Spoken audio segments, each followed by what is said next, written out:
Hey, so some of the folks over at Anker sent me this Everfrost 2 to review, so let's go ahead and get into it. I'll contrast some of the differences between the Everfrost 1, as well as highlight some of the features of this unit.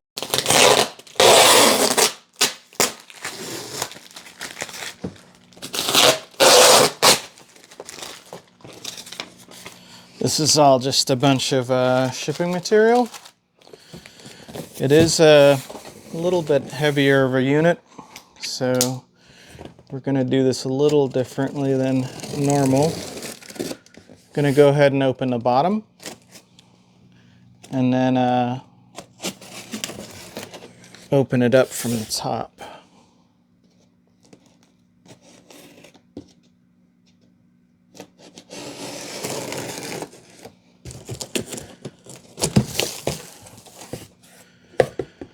One thing to note, as opposed to the first Everfrost one, it was in a secondary shipping container. This one does not have that.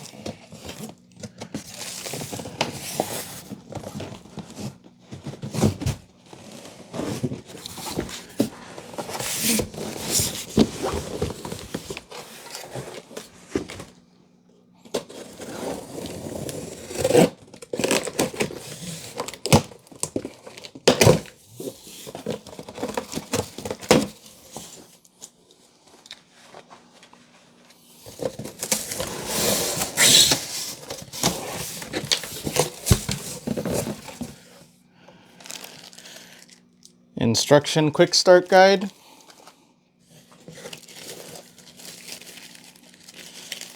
See what's in here.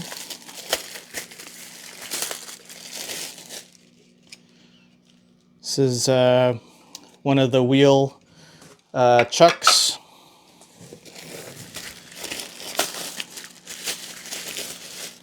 Second wheel chuck.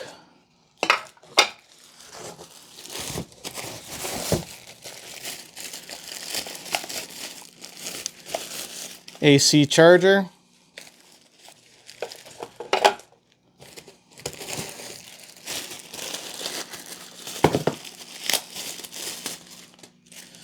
Car charger.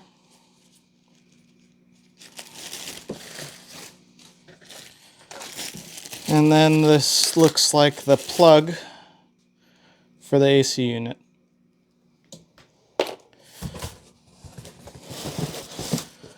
Gonna go ahead and remove the foam inserts.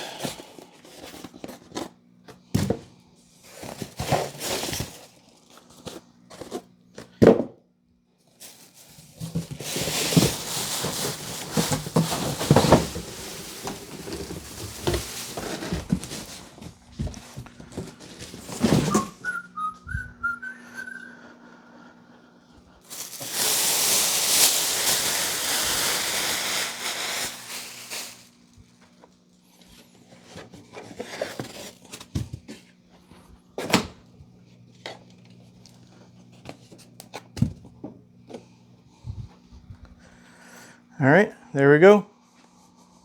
Getting into the battery cover of the cooler, there's some really nice in-molded carbon fiber texture on the front faceplate, as well as the access covers as well. So to go ahead and activate this, there are two tabs. We push down, come out, and you'll find that they're held in place by these two rubber gaskets. Honestly, that's kind of annoying to me. I would much rather to completely separate this altogether. A little bit of overkill there on their part, I think. There is a dummy box here for accessories, which could be replaced with a secondary battery, and then the battery over here as well. Now, from a design perspective, I can't tell if the handle's below or above. In this case, it is above. A nice feature here would probably be to use a different color handle over the battery body and to immediately pull out.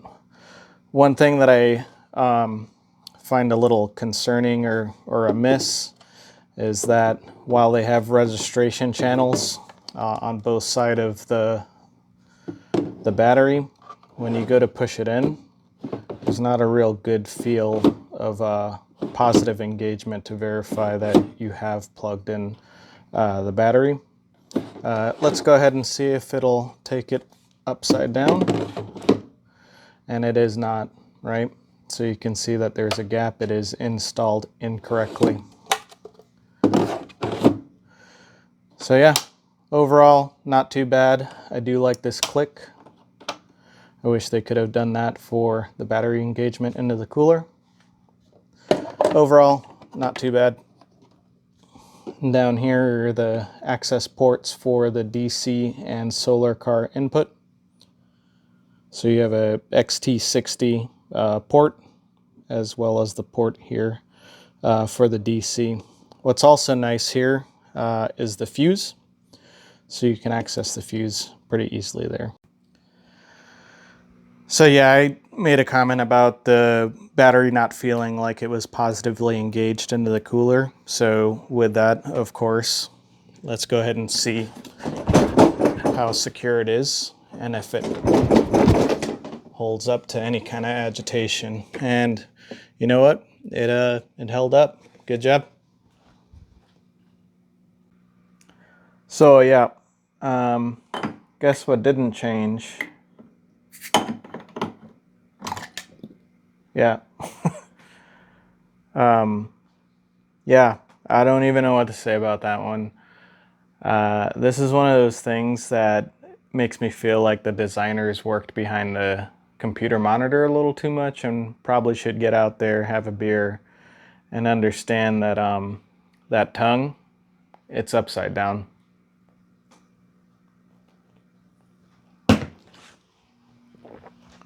All right, so you're starting to see some similarities between Gen 1, Gen 2. Forgive the quality of my Everfrost one, as it's seen some pretty heavy to moderate use since receiving it. Some notable features and differences here I want to point out is the handle previously protruded from the frame of the cooler.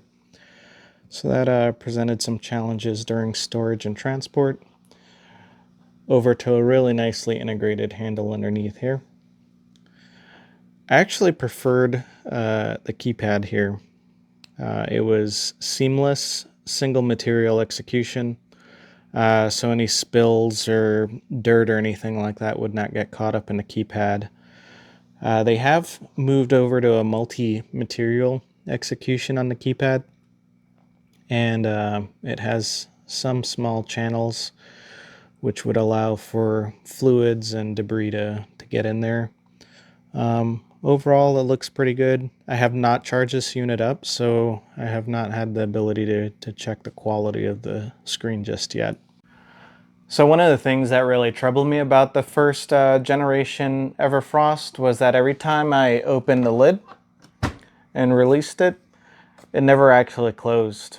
I always had to come back around and manually close it afterward. I'm really happy to report that that is no longer an issue on the Everfrost 2. There's something I want to touch on regarding the operation of these cooler lids. The first gen had this weird little dingleberry chain here, and then every time you went to go close it, it'd go down pretty fast. Now on the new version, pretty nice looking lid, nice gasket. Obviously, new fan, I suspect to aid in cooling, but when you go to close it, goes down nice and slow. Really great work there. The first gen cooler came with this wire basket. I suspect because the overall loaded weight of the cooler was pretty heavy. And I suspect that they had this in here so you could load product, take it out all together as one unit, place your cooler where you needed it, and then place the product back in there. Yeah, I don't even think I used it once. The other thing that was kind of annoying was this weird little heel space here. I was able to stack product in there, but it really wasn't meaningful. The majority of my product was always into this cubic space on the left. So it was really nice to see. that they address that. So no wire insert, and then a pretty nice, well cubed out space to work with. So one thing I never really liked about the first gen pop-out handle and shelf was that it would always fold past 90 degrees during transport. Obviously I knew it was designed for that, but I was not a fan of that past 90 degree bend. On the new version, it looks like they fixed that. The transition area is much cleaner, much tighter tolerances as well. So you actually get a pretty good 90 degree positive engagement, as well as a nice little pop on the support there. Both structures feel pretty solid. One thing is this work surface is completely flat, so that allows you to clean it up a little better than the previous version. The previous had this kind of chamfer channel in here that would get pretty dirty and hard to clean. On the original Everfrost 1, they leveraged this hard plastic cleat. So in combination with the wheel plus this hard durometer plastic would lead for the cooler to slide around a little too freely during transport. So I actually ended up designing a different cleat at the time that was wider and had a softer durometer than the OEM piece.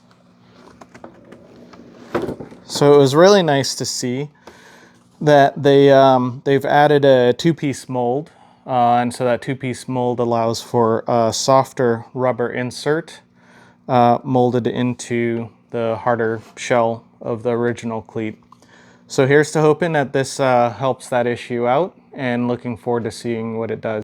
So a lot of work has gone into upgrading the Everfrost platform from 1 to 2, most notably in the area of the power bank battery area. So originally, this is what we had to work with, and this is what we have now. So really interesting to see the improvements that have occurred between 1 and 2. I'm going to go ahead and charge these guys up so we can start benchmarking in the next video. Overall, I think Anker did a pretty good job identifying consumer pain points on the Everfrost 1 platform and introducing some new technologies on this Everfrost 2 to address those needs. I look forward to creating some new content for you guys, specifically diving deeper into the details of this Everfrost 2 platform. Again, thank you for watching, and thanks to Anker for providing me this opportunity. Cheers.